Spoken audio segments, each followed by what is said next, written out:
Halo, selamat malam. Selamat malam, Pak. Pak. Gimana kabarnya? Sehat? Alhamdulillah sehat, Pak.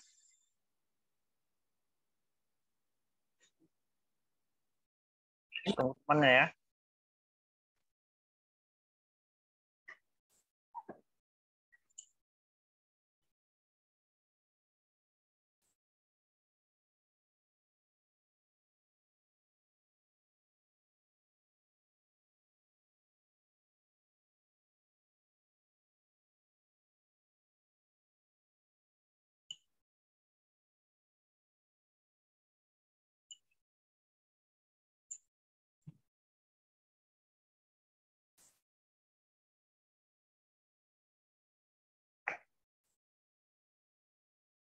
Berapa orang ini masuk?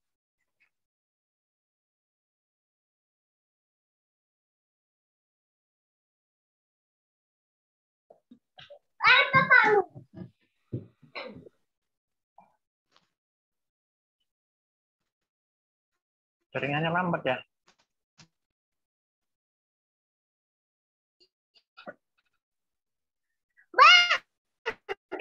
Siapa itu?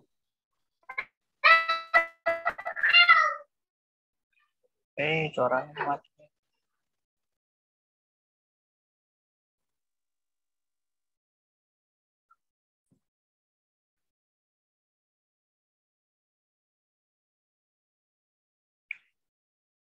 Sudah pada absen? Sudah, Pak. Sudah, Pak. Oke, baguslah. Jadi di sini materi kita tentang pemrograman database-nya pada di Binet ya. Oh, materi ini belum bisa ya, Pak?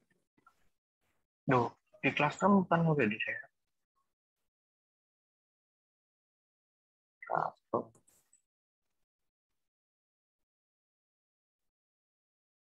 Oh, udah ya. Oh, ya, Pak. Udah. Bagaimana dengan tugas kalian minggu lalu?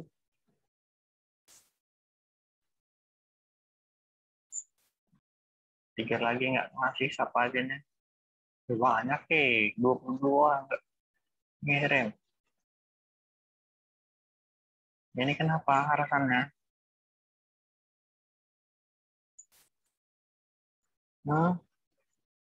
Ada orangnya di sini yang nggak ngirim duluan.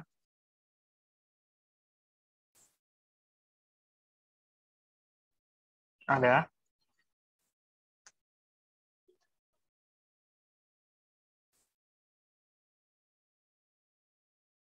Ada yang belum ngirim?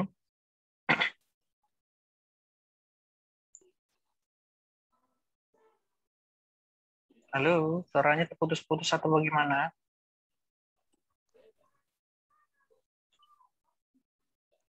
Ya, baru Pak. Apa? Udah ngirim, Pak.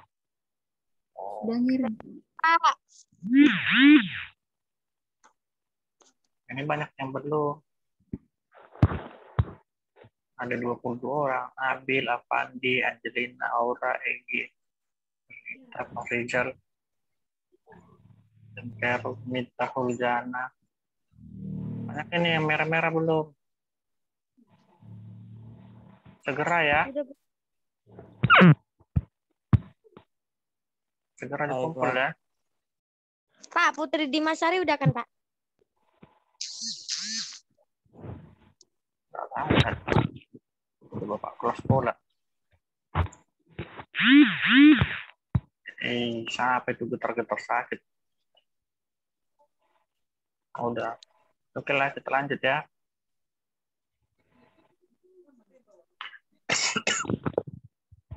Jadi di sini materinya tentang pemrograman database.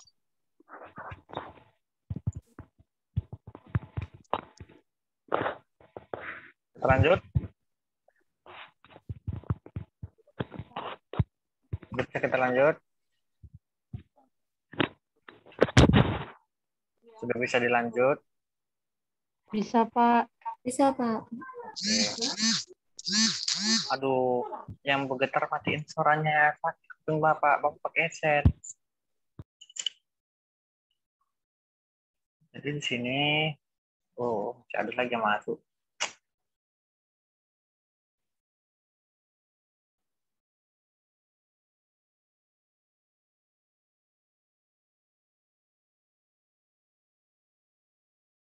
Nah, jadi sini konsep database. Nah, outline nanti ada tentang konsep database. Terganggu terus kita.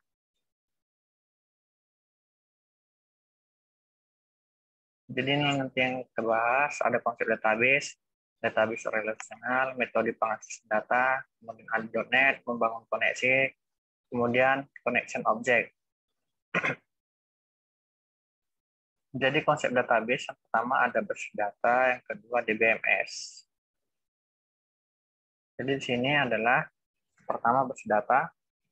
Basis data adalah kumpulan data yang saling berhubungan satu dengan yang lain yang tersimpan di perangkat keras komputer dan diperlukan suatu perangkat lunak untuk memanipulasi basis data tersebut.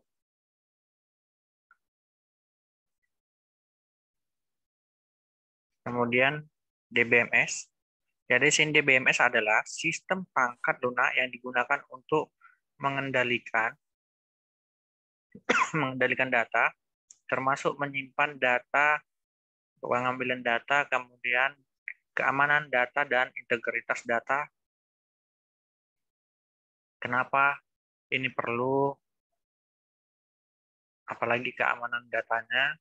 Siapa yang tahu alasannya kenapa ada keamanan datanya pada DBMS atau database? Karena data itu bersifat rahasia. Kemudian pada konsep database ada key.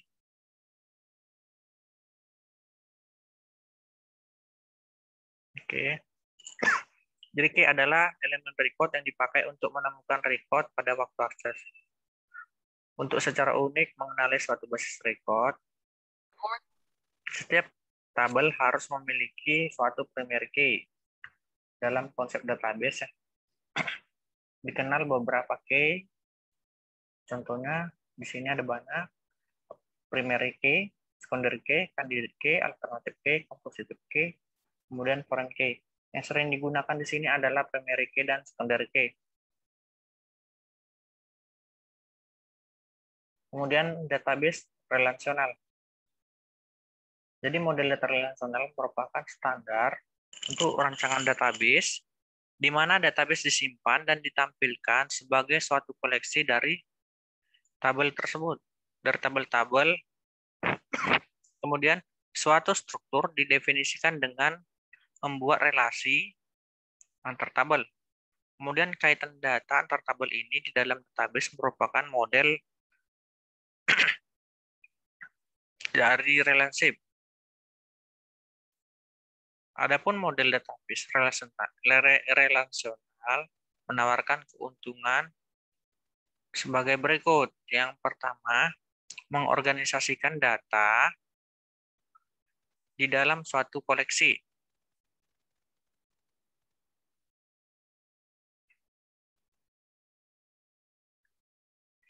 Tabel-tabel membuat rancangan menjadi mudah dipahami.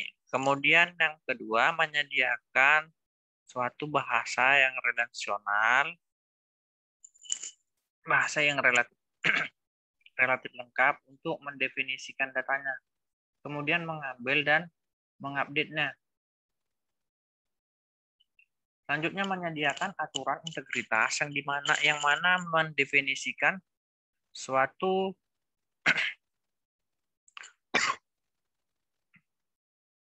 Enggak akan Pak.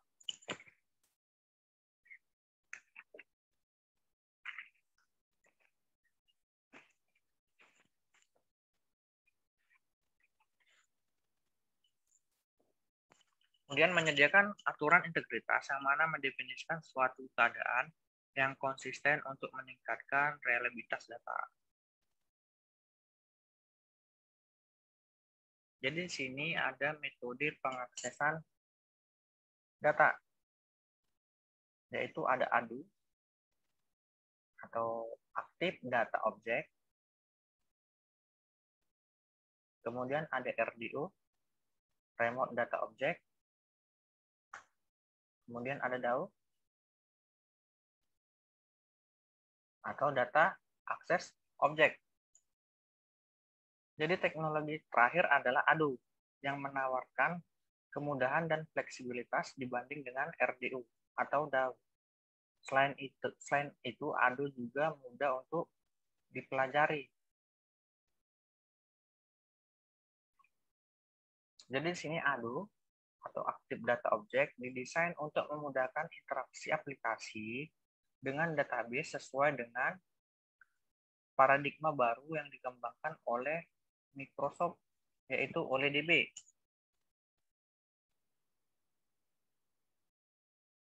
Kemudian, OLEDB menyediakan high performance untuk mengakses semua jenis data source, termasuk di dalamnya non-relational. Non-relational database dan relational atau Oracle Interface BD2. Kemudian email dan file system, teks dan grafik, dan lain-lainnya. Ini untuk metode pengaksesannya, gambarnya kurang bagus Bapak dapat. Kita bisa kalian cari ya, mirip ini ya. Kemudian ada ado.net. Jadi di sini ado.net untuk menangani aktivitas yang berkenaan dengan akses data plafon. Microsoft.net menyediakan teknologi yang dikenal dengan ado.net.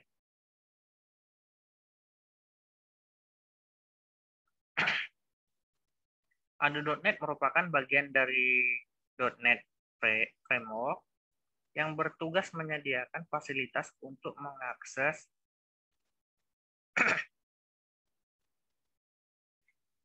objek data baik berupa data rasional, data XML, dan data aplikasi lainnya. Jadi ado.net merupakan bagian dari .NET Framework yang bertugas menyediakan fasilitas untuk mengakses datanya baik berupa data rasional, data XML, dan data aplikasi pada detailnya. Kemudian ado.net dapat digunakan untuk membangun aplikasi database yang menggunakan disconnect data. Ini dia untuk struktur ado.net. Di sini ada VB, ada C++,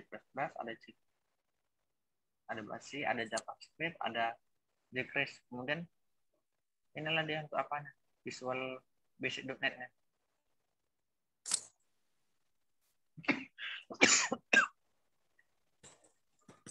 Jadi ini untuk struktur ado.net.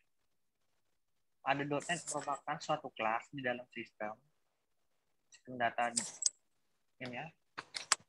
Perhatikan ada titiknya. Tidak besar dan terintegritas dengan XML sistem .xml .dll.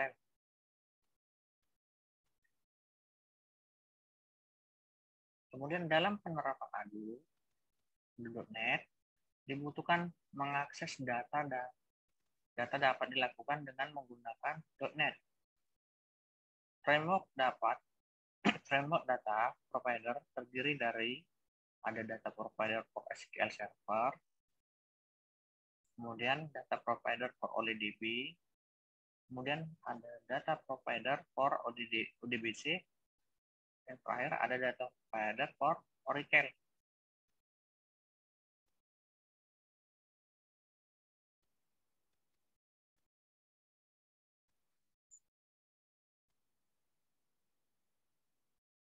Selanjutnya di sini komponen penting dalam ado.net class. Yang pertama ada data provider. Yaitu yang pertama, data provider mengandung beberapa objek, antara lain connection object. Jadi di connection object ini ada SQL connection, ada OLEDB connection, kemudian ada ODBC connection, kemudian ada Oracle connection. Jadi command yang kedua selanjutnya command prompt. Di command prompt ada SQL command, kemudian ada OLEDB command, kemudian ada ODBC command.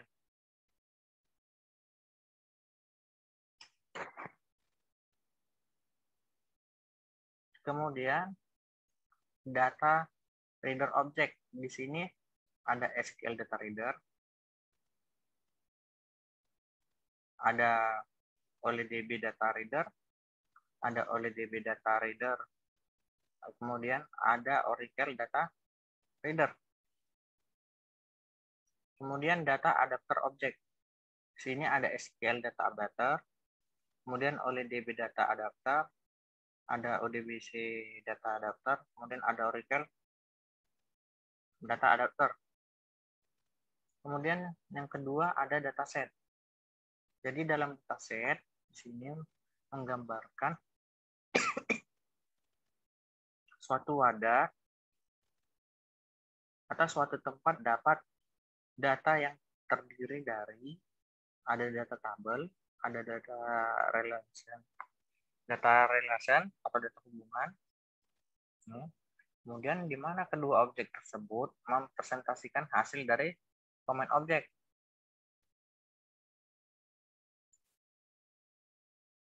Kemudian di sini ada arsitektur untuk ADO.NET-nya. Jadi nanti di sini kalian pada saat membuat programnya ada connection untuk transaksinya, ada command parameternya, ada data reader-nya. Kemudian di data adapter ini di sini ada select command, insert command, update, dan delete. Inilah yang bisa dilakukan di database. Sama seperti kalian menyimpan data kalian di flash disk, atau di komputer kalian, atau di handphone kalian. Datanya kan bisa dipilih, bisa di-insert, atau dimasukkan, atau bisa diedit atau update, atau bisa dihapus. Benar tidak? Kira-kira ada yang nggak bisa ngapus apanya, fotonya atau videonya di handphone yang sudah disimpan atau di flash disk? Enggak ada kan?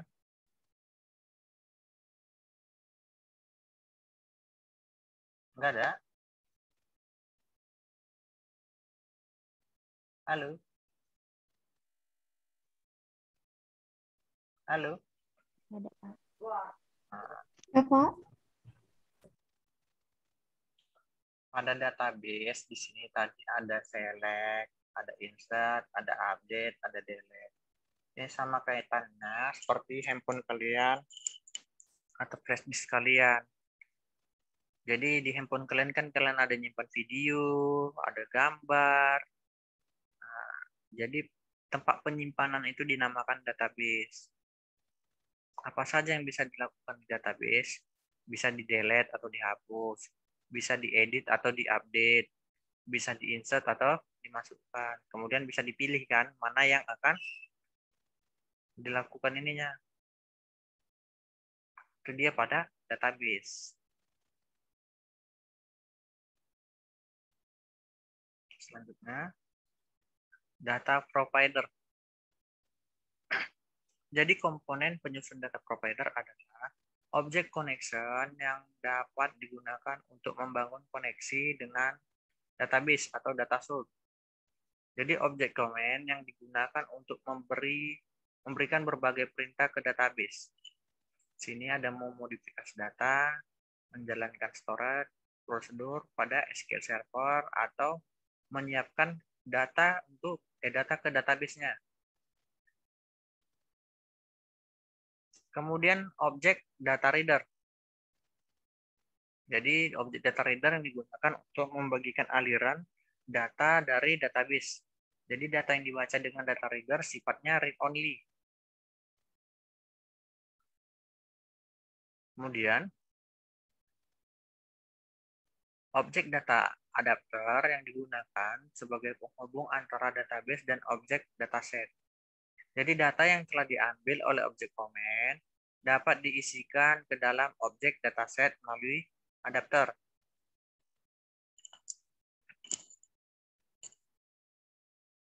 Jadi pada komen sini, interaksi dengan database dapat dilakukan setelah koneksi itu terbentuk. Contohnya, menambah data, mengubah datanya, menghapus datanya, bahkan memodifikasi data case-nya. Jadi perintah yang diberikan dapat dipastikan melibatkan komen. Nah, jadi tahu komen kan, komen from max-nya. Jadi di situ nanti bisa melakukan insert, edit, hapus. Kemudian setiap komen harus dihubungkan data dengan data connection melalui pengaturan property connection komen yang memberi perintah untuk menyimpan sumber daya yang dibutuhkan. Jadi salah satu connection yang dapat dimanfaatkan oleh lebih dari satu komen. Kemudian komen tidak akan berguna sebelum dieksekusi. Jadi komen mempunyai beberapa cara berbeda dalam mengeksekusi SQL-nya.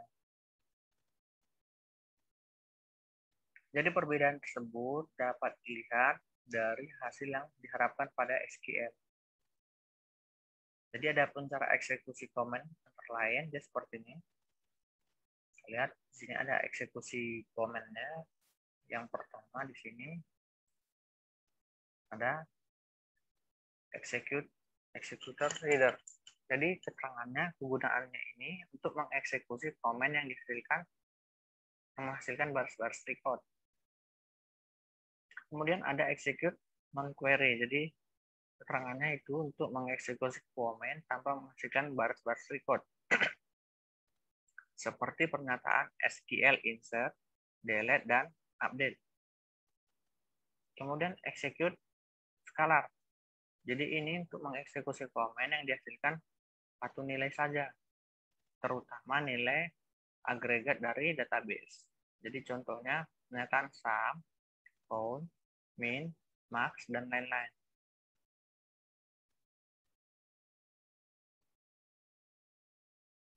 Kemudian selanjutnya data reader. Jika perintah menghasilkan banyak baris atau record dalam kolom atau field, maka harus menggunakan execute reader, di mana execute reader akan mengembalikan sebuah data readernya. Jadi data reader mempunyai metode-metode yang mengizinkan untuk membaca secara berturut-turut di dalam result set serta melakukan pencarian nilai kolomnya masing-masing. Jadi data reader mempunyai metode read yang menangkap setiap baris yang dihasilkan dan metode item yang mendapatkan nilai berdasarkan kolom pada setiap barisnya. Jadi data reader memiliki kinerja yang cepat atau forward only. Kemudian terhubung secara read only pada setiap pembacaan dari data baris. Pembacaan hanya bisa dilakukan satu kali pada setiap perulangan result set-nya.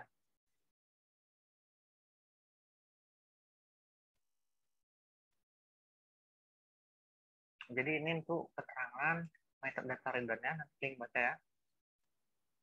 Kemudian dataset dan data adapter.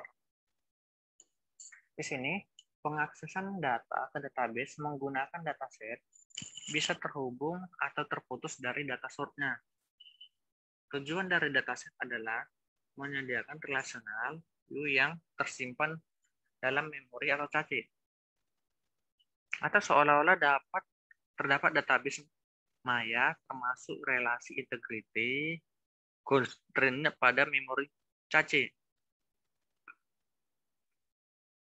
Jadi saat membuat database, sebuah data adapter.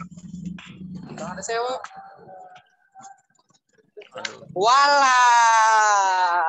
Hidayat Gila ya. ribut. Walah. Enak. Enak. Orang-orang kayak gitu dibuang aja.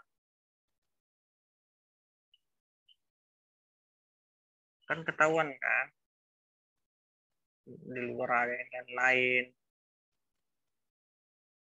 Bagaimana kalau kalian ngajar digituin? Berisik kan? Terganggu nggak? Kita tadi belajar ada yang ngomong-ngomong gitu. Dia ditutupnya kamera. Wala. Tanya sambil main Mobile Legend dia. Jangan gitu ya.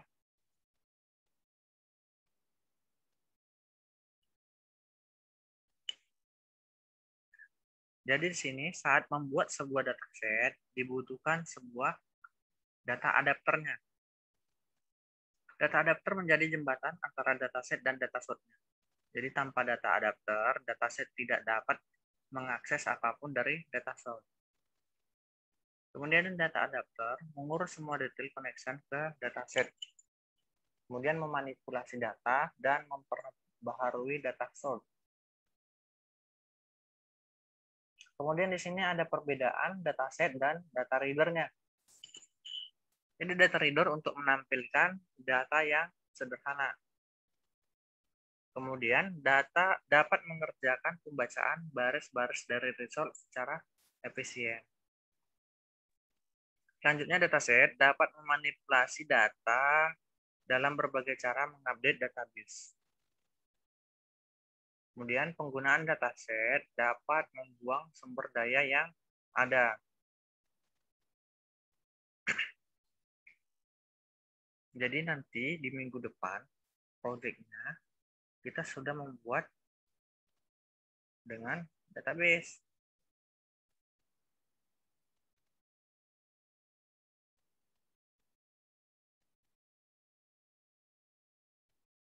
Ini proyek kita minggu depan. Kita mengkoneksikan database-nya seperti ini. Dihubungkan ke program. Jadi nanti proyeknya ketika sudah di database, dibuat di programnya seperti ini.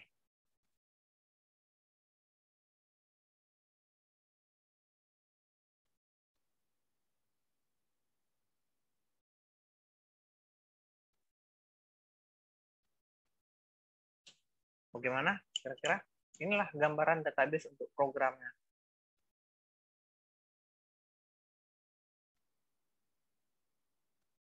Ini untuk pertemuan kita minggu depan. Jadi kalian nanti kalau mau coba-coba di rumah juga boleh. Untuk tabelnya nanti seperti ini yang dipilih. Apa-apa saja gitu. Yang dipakai nanti adalah data grid view untuk membuat koneksinya. Sudah pernah lihat program yang ada database-nya? Sudah pernah belum? Lihat aplikasi yang ada database-nya? Yang pakai komputer? Belum. Siapa yang udah pernah ke Gramedia? Cari buku? Ayo, Perpustakaan. Ya, perpustakaan umum. Ada komputernya. Jadi gunanya untuk mempermudahkan kita mencari buku itu di rak mana. Nah, itulah gunanya database. Simpan dia datanya. Sama seperti pegawai Alfamart dan Indomaret itu, mereka menyusun barang itu bukan sembarangan disusun. Makanya mereka kalau jualan, kan kalau umpamanya sabun semua kan. Kemudian kalau Pak.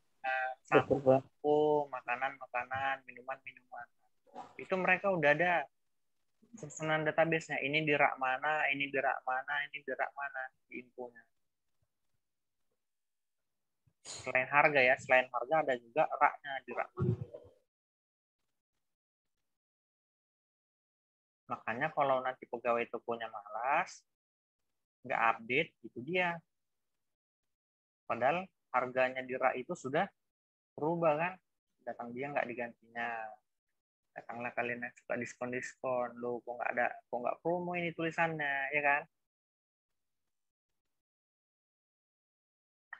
Nah, jadi kalau yang berhubungan database itu riskan.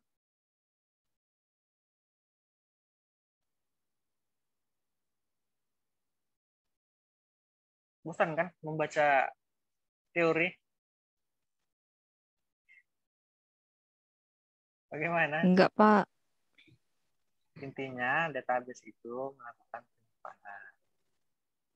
Jadi nanti di program selanjutnya kita akan membuat setelah apa namanya? Tadi kan di pertemuan ke-12 kita nanti tentang koneksi database-nya. Kita membuat tabelnya dulu seperti ini. Ini dari Microsoft Access.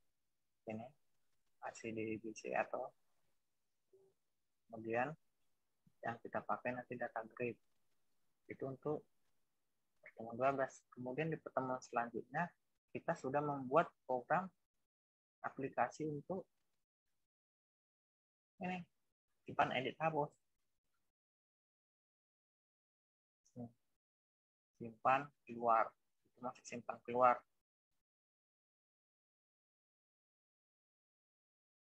Di pertemuan selanjutnya ini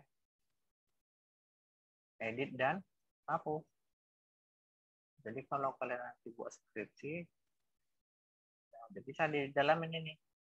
Misalnya nanti buat untuk stok barang atau apa gitu. Inilah database yang warna hitam ini. Dia menggunakan data grid. Bagaimana? Kira-kira sanggup nanti buat database-nya? Koneksinya? Jadi kalau nggak kalian pelajari yang dari awal, makanya Bapak tengok tadi yang ngerjain tugas cuman, aduh, hanya teman 25 orang yang ngumpul 22 orang lagi, tidur. Ya Restu, Tribudi, Teriski, Sundari, Santo, Salsa, Saktida, Saipul, Rosinta, ini banyak kan? Bapak tanyalah dulu kalian yang nggak ngumpul, kenapa?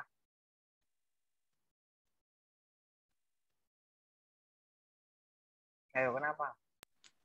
Nggak ada aplikasinya, Pak. Maaf, Pak. Enggak ada laptopnya.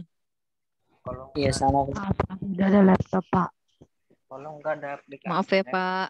kan bisa kerja sama temannya atau main-main ke rumah temannya, pakai dulu, ajarin aku. Temennya jauh kali, Pak. Nah, namanya hidup butuh Nggak pengorbanan. ada sama.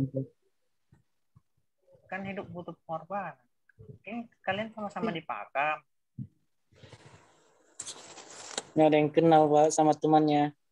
Itu masih kalian loh. Yang ini yang ngumpul ini belum bawa periksa. Kalau Bapak lihat sekilas ini banyak yang sama ini. Betul nggak? Si Hidayat sama si Iya, Pak. Ajis ini sama. Betul kan? Cuma nengok gitu aja Bapak udah tahu. Belum diperiksa. Belum diperiksa. Kemudian ini si Muhammad sama si Ajis sama Hidayat sama 3 kan. Nah ini lagi. Oh satu nih jauh gini nih. Si Tripadli Purba. Ya, itu belum Bapak periksa. Cuma nengok aja. Ada yang pandai. Dibuatnya warnanya lain-lain. Sekawannya warna kuning. Di warna biru. Betul nggak? Jenius, Pak. Ini coba perhatikan. Si Rizky Ayunda ini. Dibuatnya warna hijau. Udah. Perhatikan lah. Bapak asal meriksa gitu. Cuma ditengok aja dari jauh, oh udah ketahuan sama ini. Kan? Sama kan? Itu dia. Makanya kalian kok kenapa nggak ngumpul? Nah,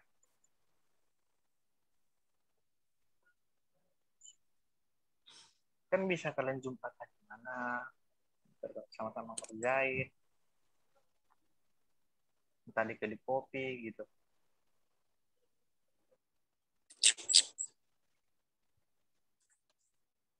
Karena nilai tugasnya ada loh.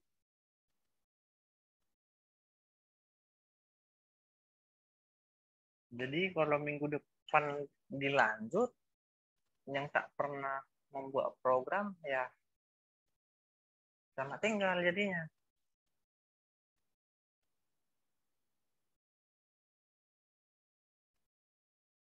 Kalian udah semester berapa? Semester dua. dua. Kedua. Harus punya target. Sampai semester berapa baru punya itu komputer atau laptop. Apabila kalian punya laptopnya di semester 8, ada gunanya lagi nggak? Enggak, Pak. Nggak ada. Enggak, Pak. Cuman buat pamer aja Ada untuk nanti. skripsi, Pak. Iya, skripsi cuman buat pamer aja. Programnya bukan dia yang buat, dibeli nanti udah tahu apa. Beli apa, Pak? Pas bimbingan aja dicium nanti aromanya langsung ketahuan. Bapak nggak mau ngerjain kayak gitu. Bagus Bapak ngerjain yang banyak duitnya gitu, Bos. Capek kerja mikir lo. Betul nggak? Ya, Pak. Bayangin nih, kalian ngerjain punya orang misalnya. Udah dibayar cuma 2 juta. Dikejar-kejar. Sementara kerja di sana santai. Bisa satu hari bisa dapat 200 misalnya. Santai nggak dikejar-kejar. Atau satu hari 100.000 misalnya. Nggak dikejar-kejar. Tapi enjoy. Daripada, Pak, gini. Malas, makanya Bapak malas kalau ngerja-ngerja gitu. Makanya kalian kan masih posisi di sini ya, berjuang. Bukan karena kalian banyak uang atau apa. Nanti kalian tamat pada saat mau kerja, di interview. Kalian siapa nih mau di interview? Si Resta. Nah, Bapak tanya, Resta mau gaji berapa? Misalnya nih, lagi melamar di perusahaan IT nih. Misalnya bilanglah di Alfamart bagian IT atau di Indomaret bagian IT. Resta mau gaji berapa kalau diterima kerja di sini? Berapa bilang? Sesuai UMR lah. Sesuai Yakin? kemampuan. Yakin? UMR berapa? Kalau di Kalau yang 29 kalau anak IT ditanya jangan sesuai UMR. Kalau kamu bilang sesuai UMR berarti sudah ketahuan kamu tuh nggak mampu. Iya. Coba kamu ditanya, kamu mau digaji berapa? 7 juta Pak kalau bisa. Bosnya pasti mikir, wow, anak ini punya apa ya? Langsung ditanya, kamu bisanya apa? Ayo. Kan langsung gitu. Tapi kalau kamu bilang sesuai UMR gini-gini ya, itu cocoknya anak administrasi yang ditanya. Baru pramuniaga macam di toko-toko itu, gitu. Kasir. Begitu loh. Jangan bilang suka bapak, nanti suka bapak ya 1 juta aja ya. Mau? Enggak kan? jadi jawabnya apa, Pak? Apanya? Jadi harus jawab apa? Ya, kalau ditanya mau gaji berapa, bilang gaji sekian. Kalau ditanya, kamu taunya apa? Wow, bisa Pak, bisa troubleshooting, bisa jaringan, bisa program, bisa database. Ya, programnya kan banyak. Nanti kan ditanya, program All shop apa? ambil, Kak, Hah? buat aplikasi all shop. Jadi ya bisa. Udah kita lanjut minggu depan lah. Ini udah menit terakhir ya. Sampai jumpa Baik. di Iya, Pak.